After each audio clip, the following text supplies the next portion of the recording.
Woodsheim moet beter op de kaart komen, vinden ondernemers. Woodsheim is een prachtig plak tussen de Hegermaar en de Slettermaar. Het echt een historie van scheepvaart en van boeren.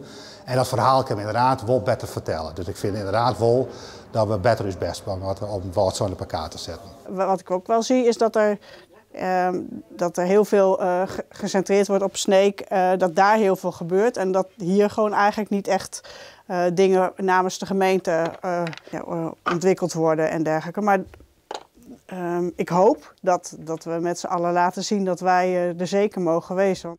Ondernemers willen meer evenementen organiseren om zo meer toeristen naar het dorp te lokken.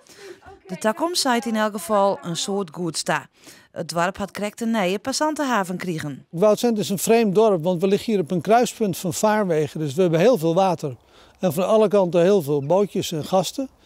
Maar we hebben eigenlijk tot nu toe altijd heel weinig kader gehad. Dus mensen die hier op een terras wilden zitten of boodschappen wilden doen, die konden eigenlijk niet aanleggen. En daar voorziet deze passantenhaven in.